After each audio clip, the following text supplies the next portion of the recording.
क्या कभी आपने महसूस किया है कि सब कुछ होते हुए भी मन बेचैन रहता है?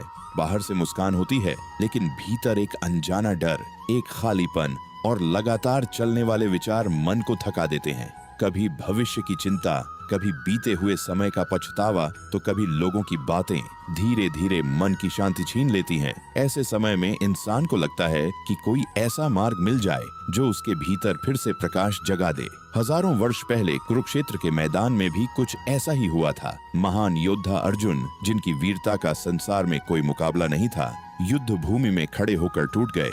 उनके हाथ कांपने लगे, आंखें आंसुओं से भर गईं और मन भ्रम से भर गया। सामने अपने ही गुरु, अपने ही रिश्तेदार और अपने प्रियजन खड़े थे। उस समय अर्जुन के मन में केवल एक ही प्रश्न था, मैं क्या करूं? यही वह क्षण था जब भगवान श्री कृष्ण ने वह अमूल्य ज्ञान दिया जिसे आज हम भगवत गीता के नाम से जानते हैं। ये केवल युद्ध का उपदेश नहीं था, बल्कि हर उस व्यक्ति के लिए जीवन का मार्गदर्शन था जिसका मन कभी न कभी अशांत हुआ हो। श्री कृष्ण ने सबसे पहले अर्जुन से कहा कि मनुष्य का सबसे बड़ा शत्रु बाहर नहीं, बल्कि उसके अपने मन के भीतर बैठा हुआ भय और मोह है।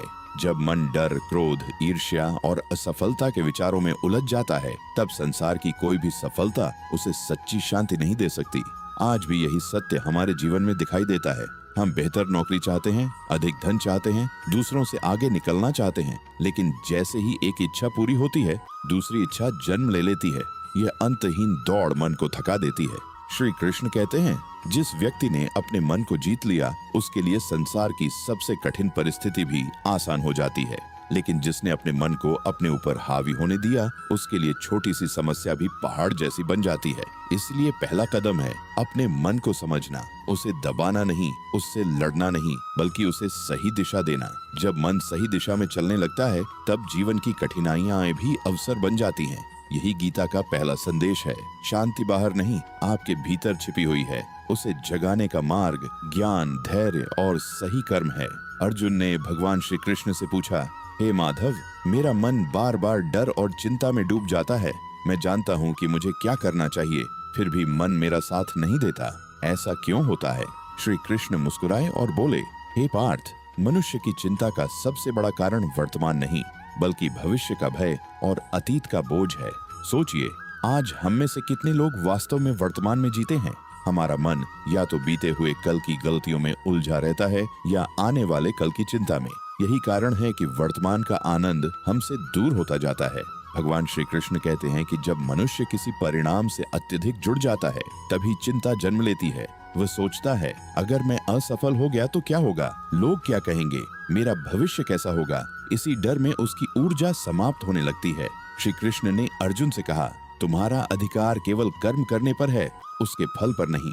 ये केवल एक श्लोक नहीं, बल्कि जीवन का सबसे बड़ा रहस्य है। कल्पना कीजिए कि एक किसान खेत में बीज बोता है। वह पूरी मेहनत करता है, समय पर पानी देता है, मिट्टी की देखभाल करता है, लेकिन बारिश उसके हाथ में नहीं होती। यदि किसान हर दिन बैठकर केवल यह सोचता रहे कि फसल होगी या नहीं, तो वह न अपना काम ठीक से कर पाएगा और न ही मन की शांति बचा पाएगा। ठीक यही बात हमारे जीवन पर भी लागू होती है।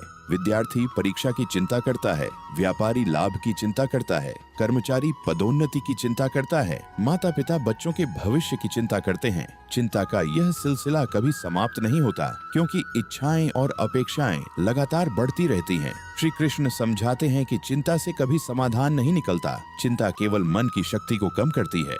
जो व्यक्ति शांत मन से निर्णय लेता है, वही कठिन परिस्थितियों में भी सही रास्ता खोज लेता है। उन्होंने अर्जुन से कहा, जब समुद्र में तूफान आता है, तब भी उसकी गहराई शांत रहती है। उसी प्रकार बुद्धिमान व्यक्ति बाहर की परिस्थितियों से विचलित नहीं होता, क्योंकि उसकी शांति भीतर से आती है।